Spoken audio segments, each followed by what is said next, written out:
الحمد للہ رب العالمین والصلاة والسلام علی رسولہ النبی الکریم وعلی آلہ واصحابہ اجمعین اما بعد فاعوذ باللہ من الشیطان الرجیم بسم اللہ الرحمن الرحیم قل من حرم زینة اللہ التي اخرج لعباده والطیبات من الرزق قل هی للذین آمنوا فی الحیاة الدنیا خالصة یوم القیامہ كذلك نفصل الآيات لقوم يعلمون صدق اللہ مولانا العظیم اللہم صلی علی سیدنا مولانا محمد مبارک وسلم علیہ صلاۃ سلاما کثیرا کثیرا۔ قابل احترام، قابل عزت میرے بھائیوں، قابل احترام اسلامی ماں بہنیں، آیت نمبر 32 سے سورہ اعراف آیت نمبر 32 آج کا ہمارا سبق سٹارٹ ہوتا ہے۔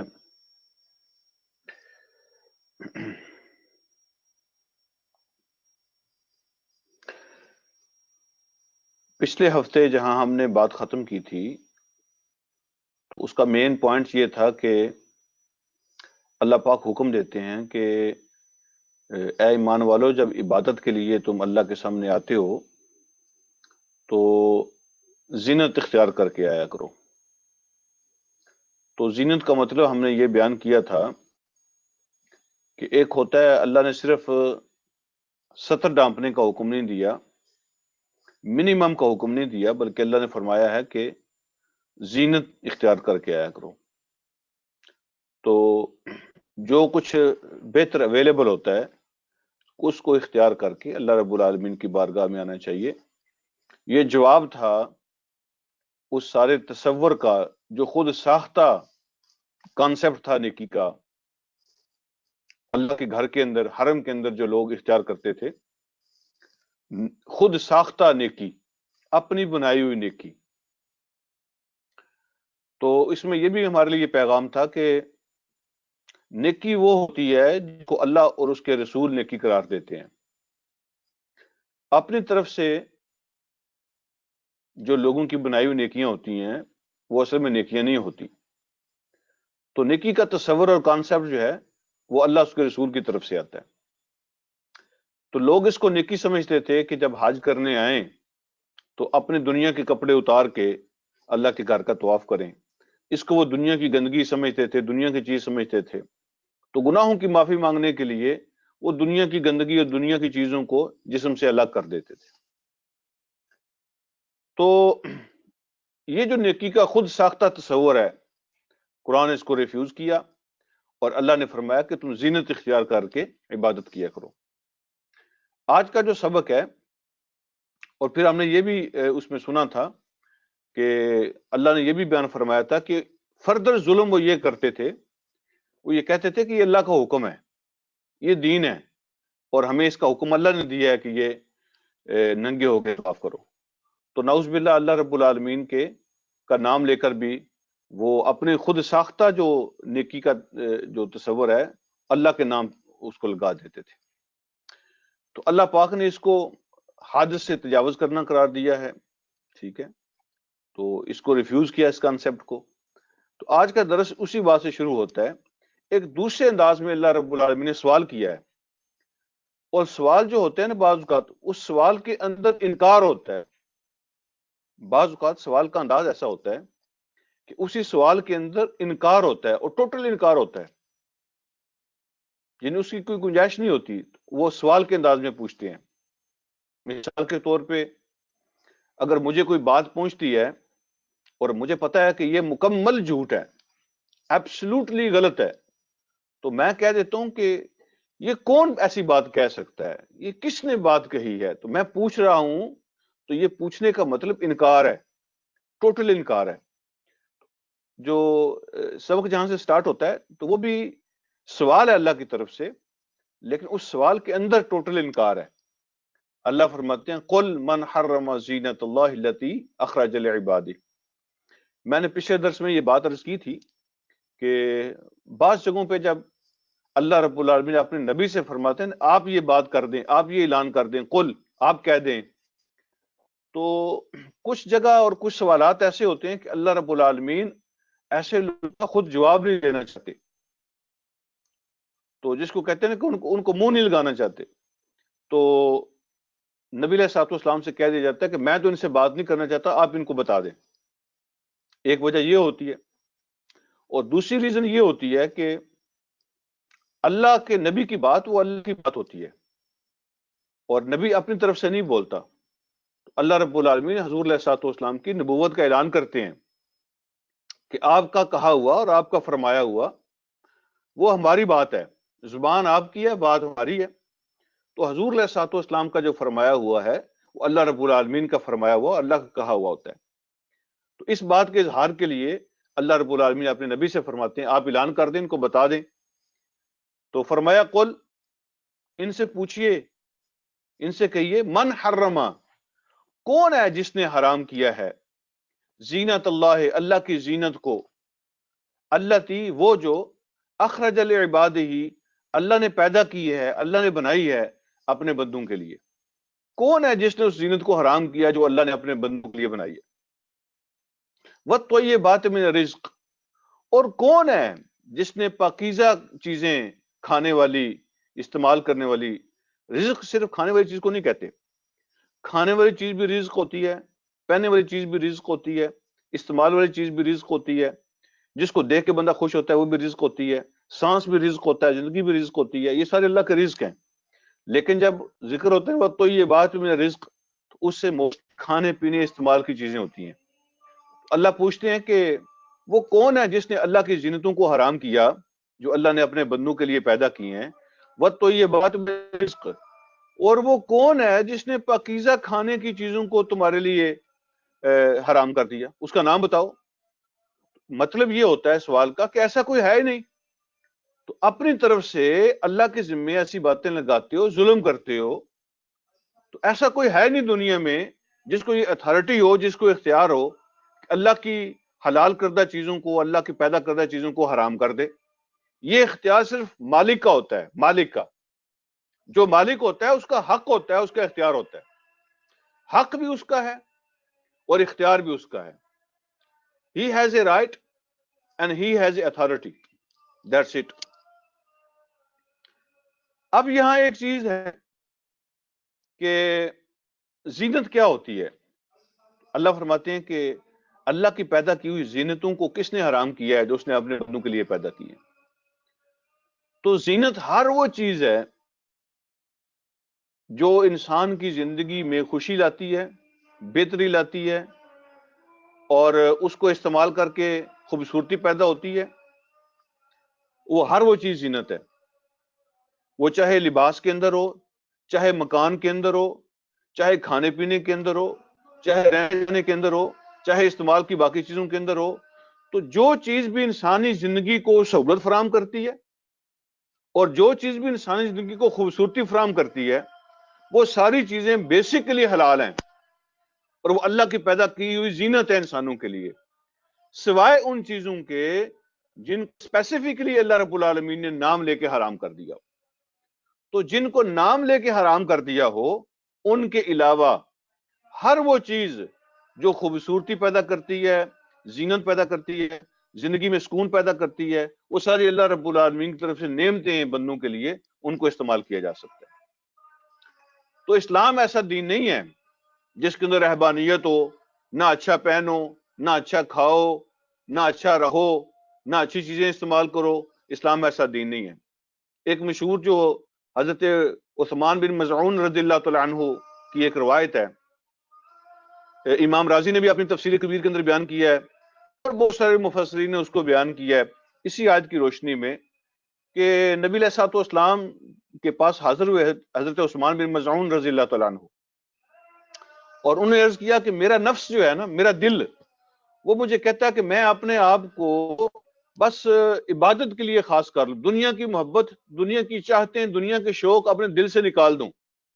میں تو چاہتا ہوں کہ میں اپنے آپ کو بیوی کے قابل ہی نہ چھوڑوں، یعنی اپنی صلاحیت کو ختم کر لوں، تاکہ میرے اندر وہ ختم ہو جائے اور چاہت ہی ختم ہو جائے، اور صرف عبادت کے لیے اپنے آپ کو رکھ لوں۔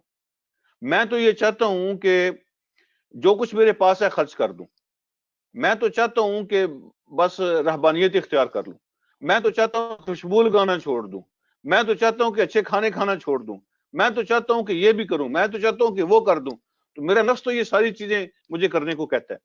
تو حضور علیہ الصلوۃ والسلام ہر بات کے جواب میں یہی فرماتے، یہ میری سنت نہیں ہے، ایسا تم نہیں کر سکتے، تم ایسا نہیں کر سکتے، تم ایسا نہیں کر، ہر بات کے جواب میں یہی ارشاد فرماتے۔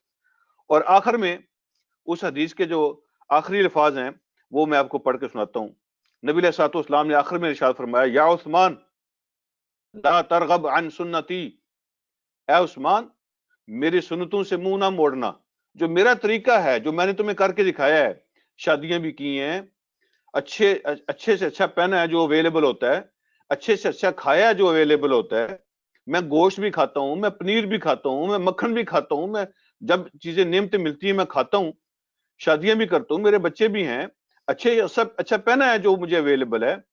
اور یہ ساری باتیں جواب دینے کے بعد آپ نے فرمایا آخر میں، یا عثمان لا ترغب عن سنتی، عثمان میری سنت سے منہ نہیں موڑنا، فإن من رغب عن سنتی، وہ آدمی جس نے میرے طریقے کو چھوڑا، ومات قبل ان یتوبا، اور توبہ کرنے سے پہلے پہلے فوت ہو گیا، جس نے میرے راستے کو چھوڑا، میرے طریقے کو چھوڑا اور مرنے سے پہلے توبہ کی توفیق نہیں اس کو ملی، صرفت الملائکۃ وجہہ عن حوضی، تو فرشتے اس کو میرے حوض کے قریب نہیں آنے دیں گے، بلکہ میرا حوض اس کو دیکھنے بھی نہیں دیں گے۔ فرشتے میرا حوض کوثر اس کو دیکھنا بھی نصیب نہیں ہوگا۔ یاد رکھنا، اپنی طرف سے یہ تم نیکیاں گڑ لیتے ہو، بنا لیتے ہو، وہ نیکی نہیں ہوتی۔ تو حضور علیہ الصلوۃ والسلام کی یہ سنت ہے۔ اللہ پاک بھی یہی کہہ رہے ہیں کہ کس نے حرام کیا ان زینتوں کو جو اللہ نے اپنے بندوں کے لیے پیدا کی ہیں، بندوں کے لیے نکالی ہیں۔ اچھا رزق کس نے حرام کیا ہے؟ اچھے رزق میں اچھے کپڑے بھی شامل ہیں، اچھی گاڑیاں بھی شامل ہیں، اچھے مکان بھی شامل ہیں، یہ سارا کچھ شامل ہے۔ ہاں، جو چیز منع ہے وہ آگے بھی آ رہی ہے، اگلی آیت کے اندر بھی آگے آ رہی ہے وہ چیز۔ اصل بات تکبر ہے جو منع ہے، کپڑوں کی وجہ سے اپنے آپ کو بڑا سمجھنا، مکان کی وجہ سے اپنے آپ کو بڑا سمجھنا، مٹیریل کی وجہ سے، رزق کی وجہ سے اپنے آپ کو بڑا سمجھنا، دوسروں کو حقیر سمجھنا، یہ اصل میں حرام ہے جو اللہ نے منع کیا، ورنہ کوئی چیز منع نہیں ہے۔ اللہ رب العالمین فرماتے ہیں اگلی بات، قل ہی للذین آمنوا فی الحیات الدنیا خالصۃ یوم القیامہ، اے نبی یہ بھی ان کو بتا دیں، یہ ساری نعمتیں، ہیا یہ زینتیں، یہ نعمتیں، یہ طیبات، یہ سارا کچھ سب کی طرف اشارہ ہے ہیا کہہ کر، قل ہیا یہ ساری نعمتیں جو اوپر بیان ہوئی ہیں، للذین آمنوا فی الحیات الدنیا، اصل میں ایمان والوں کے لیے ہیں دنیا کی زندگی میں۔ اصل میں یہ ساری نعمتیں جو اللہ نے پیدا کی ہیں ایمان والوں کے لیے پیدا کی ہیں۔ اس دنیا کے جو اصل سردار ہیں، اس دنیا کے جو اصل نمبردار ہیں، وہ ایمان والے ہیں، اور جو کافر ہیں ان کو چنگے میں ملتی ہیں سارا کچھ۔ اگر ایمان والے نہ ہوں تو دنیا کی نعمتیں کافروں کو ملے ہی نہ۔ اصل جو ان کا حقدار ہے دنیا کی زندگی میں وہ ایمان والے ہیں۔ اللہ یہ سارا نظام ایمان والوں کے لیے چلاتا ہے، لیکن چونکہ دنیا امتحان ہے، چونکہ دنیا کی آزمائش ہے، اس میں کافر بھی اپنا حصہ لیتے ہیں، کافروں کو بھی ملتا رہتا ہے، لیکن مینلی اس کے جو حقدار ہیں، اصل حقدار وہ ایمان والے ہیں۔ دنیا کی زندگی میں تو شیئر ہو جاتا ہے، کافر بھی استعمال کرتے ہیں، مسلمان بھی، لیکن فرمایا خالصۃ یوم القیامہ، قیامت کے دن اس میں سے کوئی ایک دانہ بھی کافروں کو نصیب نہیں ہوگا، یہ قیامت کے دن خالصتاً مومنوں کے لیے ہوگا، صرف اور صرف مومنوں کے لیے۔ دنیا میں بھی اصل حقدار مومن ہی ہے، باقی سب کچھ چنگے میں ملتا ہے، لیکن قیامت کے دن تو کسی اور کا حق ہوگا ہی نہیں۔ آپ نے قرآن میں پڑھا ہوگا، سنا ہوگا، بار بار پڑھیں گے کہ قیامت کے دن کافروں کے سامنے اندھیرا چھایا ہوگا، اور وہ مومنوں کے جو ہے نا ان کے سامنے لائٹ ہوگی، نور ان کے آگے آگے چل رہا ہوگا مومنوں کے، تو کافروں کو آوازیں دیں گے کہ ہماری طرف مڑ کے دیکھو، ہم بھی آپ کی روشنی سے، آپ کے نور سے تھوڑا سا کوئی فائدہ اٹھا لیں، ہمیں تھوڑا سا راستہ نظر آ جائے، چاروں طرف اندھیرا ہے۔ تو ان کو کہا جائے گا کہ واپس لوٹ جاؤ، واپس چلے جاؤ اور اپنا نور جا کے تلاش کرو، ہمارے نور سے تمہیں حصہ نہیں ملے گا۔ لیکن اللہ فرمائیں گے کہ اب واپسی کا راستہ ختم، واپس تو جا نہیں سکتے۔ دنیا میں تو صرف سنگل اننگز کھیلنے کی اجازت ہے، دنیا کی زندگی کی تو صرف سنگل اننگز ہے، دوسری اننگز تو ہے ہی نہیں اس میں، واپس تو جانا نہیں ہوگا۔ اور آپ نے یہ بھی پڑھا ہوگا کہ جنت والوں کو پکاریں گے دوزخ والے، کہیں گے خدا کے واسطے کو پانی کی گھونٹ نیچے پھینک دو، کو روٹی کا ٹکڑا پھینک دو، جو نعمت اللہ نے تمہیں دی ہیں کو اپنا بچا کچھ ہی ہمیں دے دو، کچھ ہی دے دو، ہماری پیاس بجھ جائے، تھوڑی سی بھوک ختم ہو جائے۔ ان سے مانگیں گے، لیکن قیامت کے دن صرف خالصتاً یوم القیامہ، قیامت کے دن اس میں کسی اور کا حصہ نہیں ہوگا، دنیا میں کافروں کو بھی مل جاتی ہے۔ اللہ فرماتے ہیں کذالک نفصل الآیات لقوم یعلمون، ہم تو اپنی باتیں تفصیل کے ساتھ بیان کر رہے ہیں، کھول کھول کے بیان کر رہے ہیں، جاننے والوں کے لیے، جاننے والوں کے لیے جو سمجھنا چاہتے ہیں، جاننا چاہتے ہیں، ان کے لیے ہم تفصیل کے ساتھ بیان کر رہے ہیں۔ اب آگے اللہ رب العالمین نے کچھ جو چیزیں حرام کی ہیں ان کا ذکر کیا۔ اصل میں اللہ رب العالمین نے زینتیں حرام نہیں کی ہیں، اصل میں تو یہ بات اللہ نے حرام نہیں کی ہیں، جو چیزیں اللہ نے حرام کی ہیں وہ یہ ہیں۔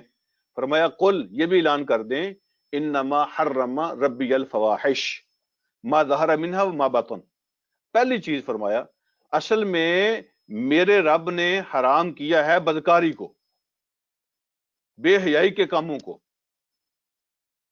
بے حیائی اور بدکاری وہ میرے رب نے حرام کیا ہے۔ بدکاری ما ظہر منہا وما بطن، وہ سامنے ہو، کھلی ہو یا چھپی ہو، ہر قسم کی بدکاری، اوپن اور سیکرٹ، میرے رب نے اس کو حرام کیا ہے۔ یہ اصل میں اللہ نے حرام کیا ہے، فحش کو، بے حیائی کو، گندے کاموں کو، گندی باتوں کو، وہ سامنے ہوں یا چھپی ہوں، وہ سب اللہ نے حرام کیے۔ یہ سامنے کا جو سمجھ آتی ہے، سامنے سامنے جو بدکاری ہوتی ہے، چھپی بدکاری کون سی ہوتی ہے؟ اس کا کیا مطلب ہوتا ہے؟ ایک تو یہ مطلب ہے دنیا سے چھپ کے کرتا ہے، کسی کو پتہ نہیں ہے، کوئی کیمرہ اس کو نہیں دیکھ رہا، لیکن رب سے تو نہیں چھپ سکتا نا، ساری دنیا سے چھپ کے کر رہا ہے، لیکن رب اس کو بھی جانتا ہے، ٹھیک ہے، اللہ کے لیے چھپی ہوئی نہیں ہے۔ دوسرا اس کا مطلب یہ ہے کہ بعض اوقات وہ اپنے دل کے اندر اپنے باقی اعضاء سے نہیں، اندر دل کے اندر کچھ چیزیں سوچ رہا ہوتا ہے۔ بدکاری ایسی چیز ہے کہ وہ اندر ہی اندر کی جائے تو اللہ اس کو بھی پکڑ لیتے ہیں۔ مثال کے طور پہ یہ جس کا آج کل لوگوں نے نام عشق رکھا ہوا ہے، جس کا آج کل لوگوں نے نام محبت رکھا ہوا ہے، وہ عشق و محبت کے اندر اگر مبتلا ہے اور اسی باتوں کو سوچتا رہتا ہے دل کے اندر، انہی چیزوں کو اپنے خیالات کے اندر ہی ٹچ کرتا رہتا ہے، اپنے خیالات کے اندر ہی سوچتا رہتا ہے، اپنے خیالات کے اندر ہی گناہ کر رہا ہوتا ہے، وہ چھپی بدکاری ہوتی ہے۔ اور جو حدیث نے اس کی تشریح کی ہے نا، وہ یہی ہے، نبی علیہ الصلوۃ والسلام نے ارشاد فرمایا نا، آنکھیں بھی زنا کرتی ہیں، زنا میں سے آنکھوں کا بھی حصہ ہوتا ہے، کان بھی زنا کرتے ہیں، ہاتھ اور پاؤں بھی زنا کرتے ہیں، جسم کے باقی حصے بھی زنا کرتے ہیں، اور پھر آخر میں جو شرمگاہ ہوتی ہے، یا اس کو مکمل کر دیتی ہے زنا کو، یا پھر اس کو چھوڑ دیتی ہے، لیکن باقی چیزیں بھی زنا میں سے حصہ لیتی ہیں۔ ایسا دیکھنا، ایک بندہ دیکھ رہا ہے، ٹھیک ہے، اب دیکھنے سے کسی کو تو نہیں پتہ چل رہا کہ وہ بدکاری کر رہا ہے، لیکن دیکھنے سے اس کے اندر جو اس کے جذبات افیکٹ ہو رہے ہیں، وہ دیکھے جا رہا ہے، اس کو وہ آنکھوں سے زنا کر رہا ہے، یہ چھپی بدکاری ہے۔ وہ کانوں سے زنا کر رہا ہے، چھپی بدکاری، دل میں ایسی باتوں کو سوچ رہا ہے، دماغ میں ایسے سین بار بار لا رہا ہے، لانا چاہ رہا ہے، یہ چھپی بدکاری ہے۔ تو اللہ فرماتے ہیں کہ اصل میں تو اللہ نے فحش کو حرام کیا ہے، اور فحش سامنے ہو تو بھی حرام ہے اور چھپا ہو تو بھی حرام ہے۔ اصل میں تو دیکھنا ہوتا ہے نتیجہ، گناہ اصل اپنے نتیجے کے حساب سے چھوٹا اور بڑا ہوتا ہے، ریزلٹ کے حساب سے چھوٹا بڑا ہوتا ہے۔ اگر آپ اپنی آنکھوں کے ذریعے سے بدکاری کر رہے ہیں، اپنے دل کے اندر وہ خیالات لا رہے ہیں، کیا وہ غلط نتیجہ پیدا کر رہے ہیں کہ نہیں کر رہے؟ گناہ اصل میں ان کا جو بوجھ ہوتا ہے، ان کا جو چھوٹا بڑا ہونا ہوتا ہے، وہ تو نتیجے کے حساب سے ہوتا ہے۔ تو دل کے اندر جو چھپی بدکاری ہوتی ہے، وہ بھی نتیجہ تو دیتی ہے، ایمان کو تباہ کرتی ہے، اخلاق کو تباہ کرتی ہے، عبادات کو تباہ کرتی ہے، بندے اور رب کے تعلق کو برباد کرتی ہے۔ تو یہ نتیجہ اس کا ہوتا ہے، تباہی اور بربادی، نتیجے کے حساب سے ما ظہر منہا وما بطن، جو چھپی ہوگی وہ بھی حرام، جو باطن ہوگی، اندر ہوگی، وہ بھی حرام۔ دوسری بات جو اللہ فرماتے ہیں جو حرام ہے، والاثم، اور اللہ نے پھر حرام کیا گناہ کے کام، والبغی، بغیر الحق، اور بغاوت کرنا، بغی کا معنی بغاوت کرنا بغیر حق کے، یعنی حق نہیں بنتا، کسی کے حق تلف کرنے کا. اس کی میں تھوڑی سی وضاحت کر دیتا ہوں. پہلے آپ یہ سمجھ لیں کہ اثم اور بغی دونوں کا معنی گناہ ہے، دونوں کا معنی گناہ ہے، لیکن فرق کیا ہوتا ہے؟ جب یہ دونوں اکٹھے آتے ہیں نا تو اثم جو ہوتا ہے نا وہ گناہ ہوتے ہیں جو حقوق اللہ کے حوالے سے ہوتے ہیں. اللہ کے حق میں جو کمی کرے گا نا وہ اثم ہوگا. والبغی، اور بغض جو ہے وہ انسانوں کے جو حقوق ہوتے ہیں، حقوق العباد، ان کے اندر جو کمی کرے گا وہ والبغیہ کے اندر آئیں گے. یہ فرق ہوگا دونوں کے اندر. دونوں گناہ ہیں لیکن ایک حقوق اللہ کے حوالے سے اور دوسرے حقوق العباد کے حوالے سے. حقوق العباد میں بغیر کسی حق کے کسی کا حق مارنا، ٹھیک ہے. حق کیا ہوتا ہے؟ مثال کے طور پہ کسی نے کسی کو قتل کیا ہے تو ظاہر ہے اس کے بدلے میں اس کو قتل کیا جائے گا، کورٹ اس کو قتل کرتی ہے. تو یہ حق کے ساتھ ایسا کام ہوا ہے، یہ نہ حق نہیں ہوا، بغیر حق نہیں ہوا، یہ حق کے ساتھ ایسا ہوا. کسی نے چوری کیا اس کا ہاتھ کاٹا جاتا ہے، کسی نے زنا کیا اس کو سزا ملتی ہے، کسی نے شراب پی اس کو سزا ملتی ہے. تو یہ جو سزا ہوتی ہے یہ بھی انسانی حقوق کے اندر حد کو کراس کیا جاتا ہے نا، لیکن اس کو سزا ملتی ہے. یہ نا حق نہیں ہوتی، یہ نا حق نہیں ہوتی. لیکن اگر کوئی ایسا قصور نہیں کسی نے کیا، کوئی گناہ نہیں کسی نے کیا، آپ اس کا حق مارتے ہیں، احترام نہیں دیتے اس کو، ٹھیک ہے، عزت نہیں دیتے اس کا حق اس کو نہیں ملتا.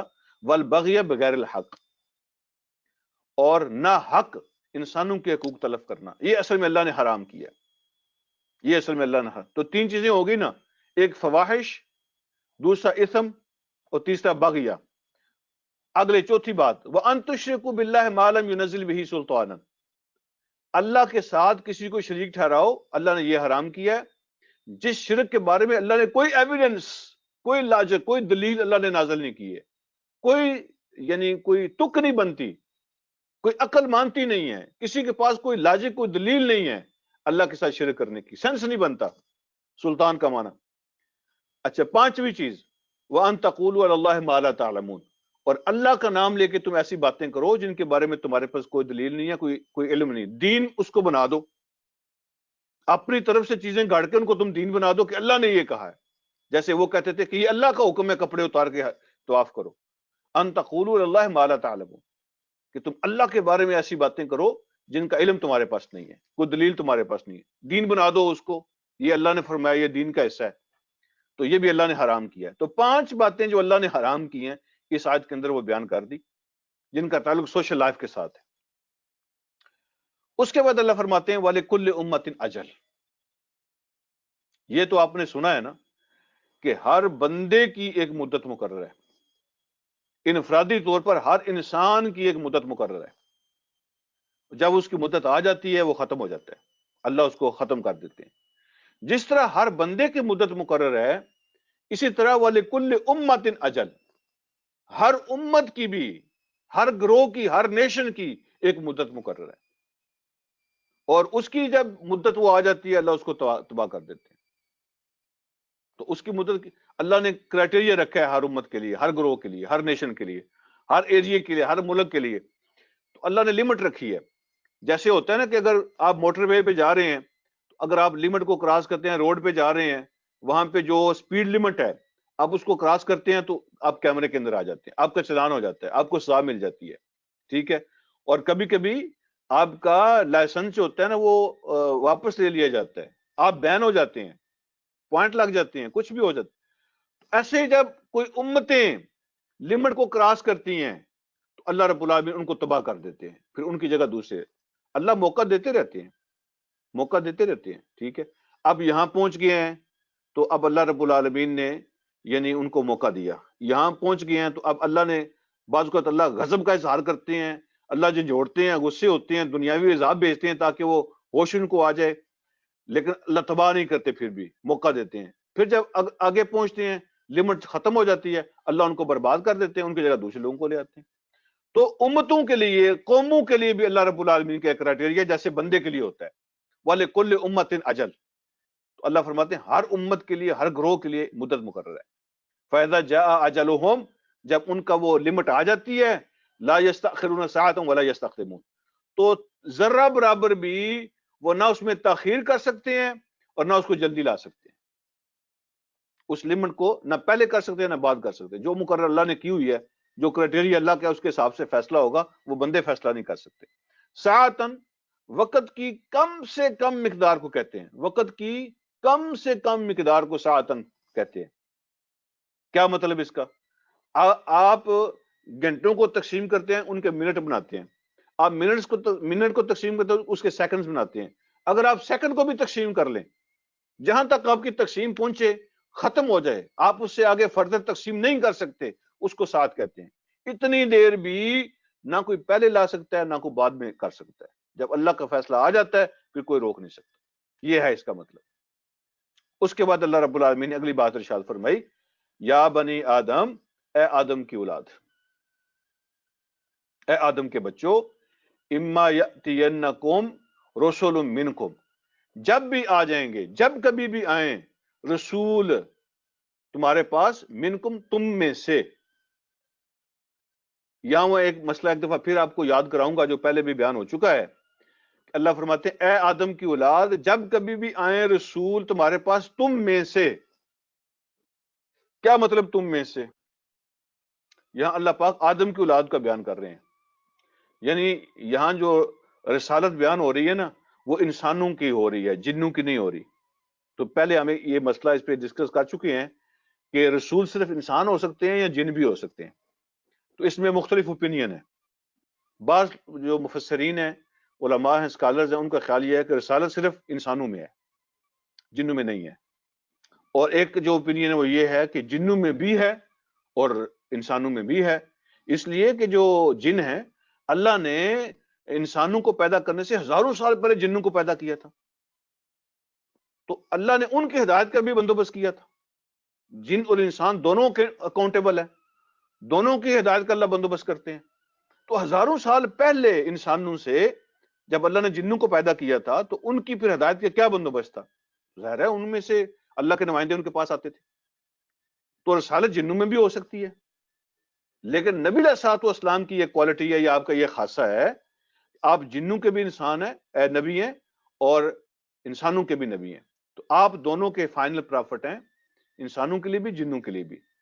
تو باقی دونوں اوپینین ہیں، جنوں میں بھی نبی ہو سکتے ہیں، انسانوں میں بھی ہو سکتے ہیں. تو یہاں پہ اللہ رب العالمین بیان فرما رہے ہیں اے آدم کی اولاد، جب تم میں سے رسول آئیں گے، انسانوں میں سے تمہارے پاس وہ آئیں گے. ظاہر ہے کہ انسان کے پاس جن نبی نہیں آ سکتا، اس لیے کہ اس کا سٹرکچر ہی اور ہے، انسان کا سٹرکچر اور ہے. تو نبی کا کام تو رول ماڈل بننا ہوتا ہے نا، عمل کر کے دکھانا ہوتا ہے. تو اس لیے اللہ نے فرشتوں کو نبی نہیں بنایا کہ ان کا سٹرکچر الگ ہے. تو جب انسانوں کے پاس جن نبی بن کے آئے گا تو ظاہر بات ہے پھر وہ کہیں گے کہ آپ تو اور ہیں، ہم اور ہیں. یا قصون علیکم آیاتی، نبی کا کام کیا ہوگا؟ وہ پڑھ کے سنائیں گے تمہیں میری آیتیں، میرے حکم تمہیں پڑھ کے سنائیں گے. جب تم میں سے نبی جب میرے نبی تمہارے پاس آئیں گے، تم میں سے میری آیتیں، میرے حکم تمہیں پڑھ کے سنائیں گے. تو پھر اللہ نے پرنسپل بیان کیا، فمن اتقى واصلح فلا خوف علیہم ولا هم يحزنون. تو جس نے ان کی باتیں سن کر تقوی اختیار کر لیا اور اپنے آپ کی اصلاح کر لی، اپنے آپ کو ٹھیک کر، دو باتیں، اللہ کا خوف اور اصلاح. جس نے اپنے آپ کو ٹھیک کر لیا، خدا خوفی پیدا کر لی، تو ان کے لیے نہ کوئی خوف ہوگا اور نہ ان کے لیے کوئی غم ہوگا. نہ وہ غمگین ہوں گے، نہ ان کے لیے خوف ہوگا. ان کا پاسٹ بھی محفوظ، ان کا فیوچر بھی محفوظ. ٹھیک ہے، نہ خوف ہوگا نہ غم. غم ہوتا ہے ماضی کا، گزرے ہوئے کام کا، اور خوف ہوتا ہے مستقبل کا. دونوں نہیں ہوں گے ان کے لیے. اوکے. بعض لوگ کہتے ہیں، وہ بار بار آپ نے آیت سنی ہوگی، قرآن میں ایک آیت ہے نا، الا ان اولیاء اللہ لا خوف علیہم ولا هم يحزنون، کہ اللہ کے جو ولی ہوتے ہیں ان کو کوئی خوف اور غم نہیں ہوتا. ٹھیک ہے، تو ان کا وہ خوف اور غم سے اللہ کے ولی پاک ہوتے ہیں. تو یہ صرف اللہ کے ولیوں کے ساتھ خاص نہیں ہے. تو یہاں یہ آیت بتا رہی ہے کہ یہ صرف اللہ کے ولیوں کے ساتھ خاص نہیں ہے. اللہ نے تو یہ کہا ہے قرآن کے اندر، فمن اتقى واصلح، جس نے بھی تقوی اختیار کیا اور اپنے آپ کی اصلاح کر لی، فلا خوف علیہم ولا هم يحزنون، ان کے لیے خوف اور غم نہیں ہوگا. ٹھیک ہے جی.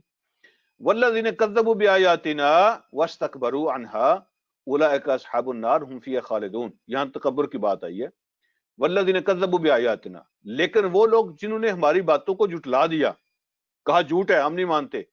واستکبروا عنها، اور ان سے تکبر کا رویہ اختیار کیا. تکبر منہ پھیرنا، سرتابی کرنا، اکڑ دکھانا، کہنا کہ مجھے اللہ کی ہدایت کی ضرورت نہیں ہے، مجھے نہیں چاہیے اللہ کی ہدایت، یہ تکبر ہوتا ہے، یہ اصل تکبر ہے۔ اصل تکبر یہ ہے اللہ کی ہدایت سے لاپرواہی۔ اچھا کھانا تکبر نہیں ہے، اچھے کپڑے تکبر نہیں ہے، اچھی چیزیں تکبر نہیں ہے۔ اگر بندہ چیزوں کی وجہ سے دوسروں کو حقیر نہ سمجھے تو چیزیں، اچھی زندگی گزارنا یہ تکبر نہیں ہوتا۔ اصل تکبر کیا ہے؟ اللہ کی ہدایت سے منہ پھیرنا، اللہ کی ہدایت سے لاپرواہی۔ یہ بات اللہ فرماتے ہیں جنہوں نے ہماری آیات کو جھٹلایا اور ہماری آیتوں سے تکبر کیا، اولئک اصحاب النار، یہ لوگ ہیں آگ میں جانے والے، ہم فیہا خالدون، ہمیشہ ہمیشہ آگ کے اندر رہیں گے۔ اگلی بات اللہ فرماتے ہیں فمن اظلم ممن افترى علی اللہ کذبا او کذب بآیاتہ، اس سے بڑا ظالم کون ہو سکتا ہے؟ اب پھر یہاں سوال ہے اور سوال کے اندر انکار ہے، اس سے بڑا ظالم کون ہوگا؟ یعنی وہ سب سے بڑا ظالم ہے، اس سے بڑا ظالم کوئی نہیں ہے، انکار ہے اس کے اندر، سوال کے اندر انکار ہے۔ اس سے بڑا ظالم کون ہوگا جس نے جھوٹ باندھا اللہ کے اوپر، اللہ کا نام لے کے جھوٹ بولا، کہا یہ اللہ نے فرمایا ہے، یہ دین کا حکم ہے، تو اللہ کا نام لے کے جس نے اللہ کے ذمے جھوٹ لگایا، اس سے بڑا ظالم کون ہوگا؟ او کذب بآیاتہ، یا اللہ کے حکموں کو ماننے سے انکار کر دیا، جھٹلا دیا اللہ کے حکم کو۔ اولئک ینالہم نصیبہم من الکتاب، یہ وہ لوگ ہیں جن کو جو کچھ لکھا ہوا ہے نا اللہ نے ان کی سزا اور عذاب، اس میں سے ان کو حصہ مل کے رہے گا۔ یہ وہ لوگ ہیں جو اللہ کے لکھے ہوئے میں سے، اللہ کی عذاب اور سزا میں سے حصہ لیں گے، ان کو حصہ مل کے رہے گا۔ اس کے بعد فرمایا حتی اذا جاءتہم رسلنا، یہاں تک کہ جب ہمارے فرشتے ان کے پاس آ جائیں گے بھیجے ہوئے، رسلنا ہمارے بھیجے ہوئے نمائندے، ہمارے فرشتے جب ان کے پاس آئیں گے، یتوفونہم، ان کو موت دینے کے لیے، فوت کرنے کے لیے، جب ہمارے فرشتے ان کے پاس آئیں گے، قالوا اینما کنتم تدعون من دون اللہ، تو وہ ان سے پوچھیں گے کہ کہاں ہیں وہ، ما کنتم تدعون من دون اللہ، وہ کدھر ہیں جن کو تم اللہ کو چھوڑ کے تم پکارا کرتے تھے، جن کی تم باتیں کیا کرتے، جن سے دعائیں مانگا کرتے تھے، جن کو تم نجات دہندہ سمجھتے تھے، جن کے بارے میں تم کہتے تھے اگر یہ ہیں تو ہمیں کوئی پرواہ نہیں ہوگی، ہمیں کوئی فکر نہیں ہوگی، تو وہ کدھر ہیں اللہ کو چھوڑ کے جن کو تم پکارا کرتے تھے؟ آج وہ کدھر ہیں؟ جب فرشتے ان کی جان نکالنے آئیں گے، ان سے پوچھیں گے بلاؤ ان کو، وہ کدھر ہیں؟ قالوا ضلوا عنا، وہ کہیں گے سب کچھ گم ہو گیا، کہیں گے گم ہو گئے ہم، وہ پتہ نہیں کدھر ہیں، رشتے ناطے تعلق کنیکشن ختم ہو گئے۔ وَشَهِدُوا عَلَىٰ أَنفُسِهِمْ أَنَّهُمْ كَانُوا كَافِرِينَ، اور وہ خود گواہی دیں گے اپنے خلاف، شَهِدُوا عَلَىٰ أَنفُسِهِمْ، اپنے خلاف خود گواہی دیں گے، خود مانیں گے، أَنَّهُمْ كَانُوا كَافِرِينَ، کہ وہ بے شک انکار کرنے والے تھے۔ وہ کہیں گے ہم ہی کفر کرنے والے تھے، زیادتی ہماری ہے، انکار ہم نے کیا۔ ٹھیک ہے، آج ہر چیز ہم سے گم ہو گئی ہے، کچھ نہیں نظر آ رہا، کوئی نہیں نظر آ رہا جو آج ہماری مدد کرے۔ اپنے خلاف خود گواہی دیں گے، ایڈمٹ کریں گے، اپنے قصور کو ایکسیپٹ کریں گے کہ ہم انکار کرنے والے تھے، ہم کافر ہیں، تو خود اقرار کریں گے۔ ٹھیک ہے، اقراری مجرم اپنی زبان سے خود اقرار کریں گے۔ اللہ کے پاس گواہیاں تو بے شمار ہوں گے نا، رجسٹر موجود ہوں گے، زمین گواہی دے گی، ٹھیک ہے، اور خود جسم کے حصے گواہی دیں گے، فرشتے گواہی دیں گے، یہ چار گواہیاں ہوں گی ہر بندے کے بارے میں، اعمال نامے، فرشتوں کی گواہی، زمین کی گواہی، اور اپنے جسم کے اعضاء کی گواہی، چار گواہیاں ہوں گی ہر بندے کے بارے میں۔ لیکن جب خود اقرار کریں گے تو گواہیوں کی ضرورت نہیں ہوگی۔ اللہ رب العالمین انصاف کے سارے تقاضے پورے کریں۔ وَشَهِدُوا عَلَىٰ أَنفُسِهِمْ أَنَّهُمْ كَانُوا كَافِرِينَ، خود گواہی دیں گے، خود بولیں گے ہماری زیادتی۔ تو پھر کیا ہوگا؟ قَالَ ادْخُلُوا فِي أُمَمٍ قَدْ خَلَتْ مِن قَبْلِكُم مِنَ الْجِنِّ وَالْإِنسِ فِي النَّارِ، تو ان سے کہا جائے گا، اعلان ہوگا، داخل ہو جاؤ ان گروہوں کے ساتھ جو تم سے پہلے انسانوں اور جنوں میں سے آگ میں داخل ہو چکے ہیں۔ تم سے پہلے جو انسان اور جن گزرے ہیں اب وہ آگ میں جا رہے ہیں، تم بھی انہی جماعتوں میں شامل ہو جاؤ۔ انہیں گروہوں میں شامل ہو جاؤ، داخل ہو جاؤ آگ میں. اور وہاں آگ کے اندر کیا ماحول ہوگا؟ کلما دخلت امت لعنت اختہا. جب کبھی بھی کوئی گروہ، کوئی جماعت، کوئی گروہ، کوئی گروپ دوزخ میں داخل ہوگا نا، تو لعنت اختہا، وہاں جو پہلے سے موجود ہوں گے وہ اس پہ لعنت کریں گے، اور یہ داخل ہونے والے ان پہ لعنت کریں گے.